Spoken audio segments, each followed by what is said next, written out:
अभी 2026 में क्या क्या मॉडिफिकेशन मेरा फर्स्ट एक्सपीरियंस रहा है एंड आप टूथ एक्सट्रैक्शंस की बगैर अलाइनमेंट करवा सकते ब्रेसेस लगवाने से पहले एंड ब्रेसेस लगवाने के फर्स्ट डे मेरा क्या एक्सपीरियंस था एंड अभी तक जो मेरे ब्रेसेस को 2 मंथ एग्जैक्टली कंप्लीट हो चुके हैं एंड मैंने 3rd मंथ के लिए टाइटनिंग भी करवा रखी है, तो क्या रिजल्ट हुए हैं, मेरे डॉक्टर ने क्या क्या चीज़ें दी।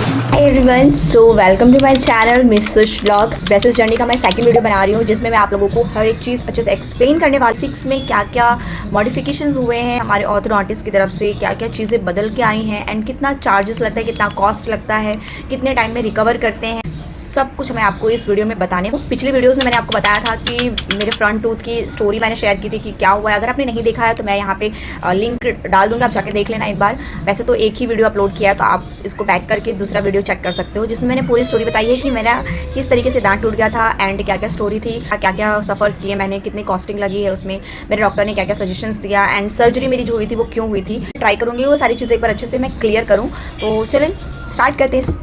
अगर आपने मेरे चैनल को लाइक नहीं किया, सब्सक्राइब नहीं किया तो डू फॉलो यार, डू सब्सक्राइब। मैं चाहती हूँ कि आप लोग मुझे देख रहे हो ना, मुझे जानने की कोशिश कर रहे हो, तो मैं भी आप लोगों के साथ एक कनेक्शन बिल्ड करूँ, आपको जानने की कोशिश करूँ एंड ये तभी हो पाएगा जब हम दोनों दूसरे को म्यूचुअली अंडरस्टैंडिंग के साथ में कॉपरेट करेंगे।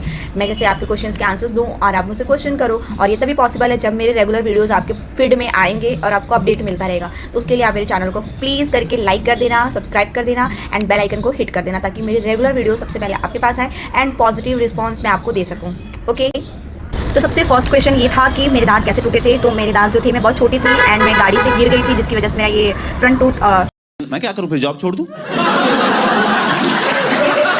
गाड़ियों की बहुत आवाज़ आती है यार, यहाँ स्कूल है ना, 2 स्कूल हैं तो बहुत ज़्यादा क्राउड होता है। आशी थी वो अच्छे से स्टोरी आपको मेरे फर्स्ट वीडियो में दिख जाएगा जिसका लिंक मैं यहाँ डाल दूँगी, आप चेक कर लेना, ठीक है। ओके, सेकंड क्वेश्चन ये है कि जब आपके फ्रंट टूथ टूटे थे तो आप रोए थे क्या? तो बिल्कुल भी नहीं रोई थी, मतलब मैं डर गई थी थोड़ी सी और मेरे पास उस टाइम मिरर नहीं था तो मैं देख नहीं पाई थी, पर मुझे बहुत चोट लगा था और सामने मेरी बहन बहुत ज़ोरों से हंस रही थी जिसकी वजह से मैंने उस चीज़ को मैटर को गुस्सा बहुत आ रहा था कि हंस क्यों रही है, मेरे को बहुत ज़्यादा चोट लगी है फिर भी हंस रही है, तो उस वजह से मैंने ज़्यादा रिएक्ट नहीं किया था एंड घर वालों को भी मैंने कुछ ज़्यादा बताया नहीं था। थर्ड क्वेश्चन ये है कि आपके फ्रंट टूथ जो टूटे हैं उसके साथ की एक फ़ोटो दिखाइए एंड किस तरीके से आपने इसको रिपेयर करवाया है। बिल्कुल नेचुरल लगता है, तो ये क्या प्रोसेस किया है डॉक्टर ने? येस एग्जैक्टली, मेरा जो प्रोसेस हुआ है मैं यहाँ फ़ोटो लगा दूँगी कि पहले कैसा था एंड अभी कैसा दिख रहा है। एंड मेरे डॉक्टर ने सिरामिक क्या बोला तूने? यूज़ किया, रेजिन कंपोजिट यूज़ किया है।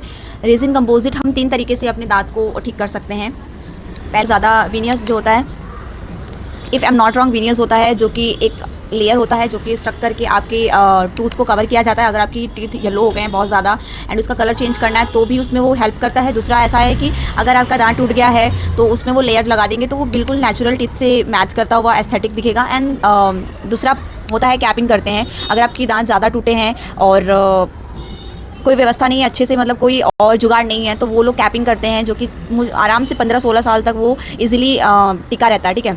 और इसके खर्चे थोड़े ज़्यादा होते हैं कंपैरेटिवली जो मैंने करवाया है। मेरे डॉक्टर ने मुझे कहा था कि आप रेजिन कंपोजिट में ही जाओ क्योंकि मेरे दांत बहुत ज़्यादा नहीं टूटे थे, इतना ये लेयर जो था ना यहाँ से यहाँ तक ऐसे क्रॉस में टूट गया था। एंड उन्होंने कहा कि और पर अंदर से यहाँ से ऐसे टूटा, ठीक है, तो उसको कैप करने के लिए घिसना पड़ता, हाँ कैपिंग करने के लिए घिसना पड़ता, जिसकी वजह से डॉक्टर ने बोला कि आप कंपोजिट के प्रोसेस में जाओ, रेजिन कंपोजिट के प्रोसेस में जाओ। तो उसमें उन्होंने ये रेजिन लगा करके पूरा सभी दांतों के साथ में एकदम एस्थेटिक लगता है। उन्होंने कहा कि ये एस्थेटिक भी दिखता है, कैप वाला जो होता है वो थोड़ा सा अलग दिखता है हमारे बाकी दांतों से, इस वजह से उन्होंने मुझे ये रेजिन कंपोजिट सजेस्ट किया था। एंड इसका कॉस्ट आया था मुझे 2500 सॉरी, कुछ भी 2500 रुपये लगे थे गाइस, हिंदी में बोलते 2500। गाइस मोबाइल चला के ना दिन भर आप लोगों के लिए टेंशन लेती हूँ कि आप लोग मुझे लाइक क्यों नहीं कर रहे हो। सच्ची में यार, मैं मजाक नहीं कर रही हूँ। और पूरे दिन फ़ोन पे घुस के मेरे ना डार्क सर्कल्स आ गए हैं। Can you see? पता नहीं आपको फ़ोन में दिख रहा है कि नहीं, पर मुझे तो काफ़ी ये दिख रहा है। कि ब्रेसेस कितने टाइप्स के होते हैं ना, आपको कैसे पता चला कि आपको यही ब्रेसेस लगवाने हैं? एग्जैक्टली, बहुत अच्छा क्वेश्चन है। कि ब्रेसेस जो होते हैं वो मेरे अकॉर्डिंग 4 टाइप्स के होते हैं। 4th वाला अभी इंडिया में ज़्यादा अच्छे से काम नहीं कर रहा है, तो मैं फिर भी उसके बारे में डिस्क्रिप्शन आपको देती हूँ। सबसे पहला होता है मेटल ब्रेसेस, फिर सिरेमिक ब्रेसेस, फिर अलाइनर्स होते हैं। 4th जो होता है वो लिंगुअल ब्रेसेस होता है जो कि हमारे दांत के पीछे लगाए जाते हैं। तो वो एक अलग टाइप का होता है, इसके अकॉर्डिंग वो मेजरमेंट करते हैं एंड वो अलाइनर्स बन के आते हैं एंड आप उसको लगा भी सकते हो, रिमूव भी कर सकते हो, वो इस टाइप के होते हैं। दूसरा होता है सिरेमिक ब्रेसेस जो कि सिर्फ वायर होगा और ये जो ब्रैकेट्स दिख रहे हैं हमारे मेटल के वो सिरामिक के होंगे एंड वो बिल्कुल हमारे दांतों के कलर से ही होंगे, थोड़ा सा ऊपर नीचे होता है।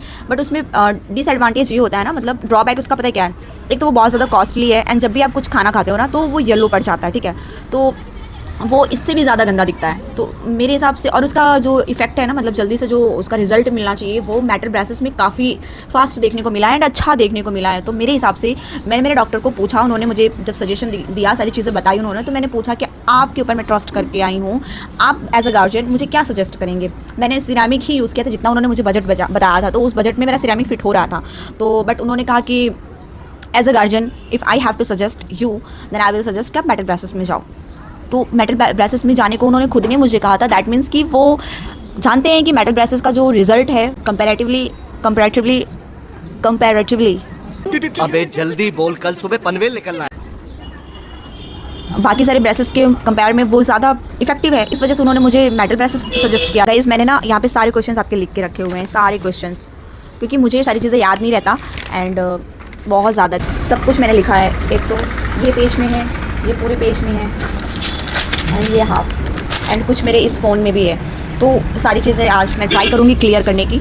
तो हाँ, सबसे पहला था क्वेश्चन कि मतलब एक क्वेश्चन था कि आपको फ़र्स्ट अपॉइंटमेंट में कितना पे करने को बोला था। तो एक्चुअली में सबसे पहले बात तो ये कि जब मैं गई थी तो मैं इस इंटेंशन से बिल्कुल नहीं गई थी कि मेरे को ब्रेसेस करवाने हैं। तो मैंने पहले अपनी टूथ की कंडीशन उनको दिखाई। तो कंडीशन वॉज लाइक कि मेरे फ्रंट टूथ टूटे हुए, इस दांत में बहुत ज़्यादा सेंसिटिविटी होती थी एंड मैं कुछ भी खाती थी तो बहुत ज़्यादा मुझे दर्द होता था एंड जो मेरा लास्ट का मोलर टीथ है ना वो एकदम अंदर था, उसके जैसे खाती थी तो खाना फंस जाता था एंड दर्द होता था मुझे। तो मुझे ऐसा लगता था कि मेरे वो दांत निकल रहे हैं एंड 5 साल से मुझे ये लग रहा था निकल रहे हैं और वो पता नहीं कब निकल रहे थे, मुझे ही नहीं पता चल रहा था। तो मैं 5 साल इंतज़ार की कि भाई निकल जा, भाई नहीं निकला वो। तो मैं गई उनको दिखाने के लिए एंड उनको मैंने जब दिखाया तो उन्होंने कहा कि आपके जो ये मोलर टीथ है, सेकेंड मोलर टीथ है, जो थर्ड मोलर टीथ के पहले वाला, उसको रूट कैनल करना पड़ेगा एंड देन फिर हम आपके ये टीथ की सर्जरी करेंगे, क्योंकि ये जो टीथ है वो वर्टिकल नहीं है, हॉरिजॉन्टल है, जिसकी वजह से मेरे बाकी सारे दांत की अलाइनमेंट्स बिगड़ रही हैं, उन पे प्रेशर पड़ रहा है और वो मेरे बाकी सारे दांतों को घायल कर रहा है, इन्फेक्शन हो रहा है उसके अंदर।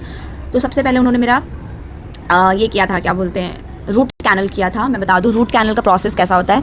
तो अगर आप लोगों ने कभी रूट कैनल नहीं करवाया है एंड किसी को ऐसी भी प्रॉब्लम है कि हमारे दांतों में इन्फेक्शन हो गया है तो हम क्या करवाएं, तो अगर आपके दांतों में इन्फेक्शन हो गया है तो सबसे बेस्ट है आप रूट कैनल के लिए जाओ। वो हुआ था एंड जब भी आपके टूथ एक्सट्रैक्ट होंगे ना, जबकि ये मोलार था तो उसमें बहुत गंदा वाला सर्जरी करके निकाला गया था मेरा। तो एंड अगर आपको कभी ऐसा कोई प्रॉब्लम है ना तो आप प्लीज़ जाके निकलवा लो, क्योंकि उसकी वजह से मुझे माइग्रेन हो गया था एंड बाकी के दांतों की अलाइनमेंट बिगड़ गई थी, दूसरे दांतों में मेरे को इन्फेक्शन हो गया था और वो दांत का इन्फेक्शन यहाँ तक पहुँच चुका है।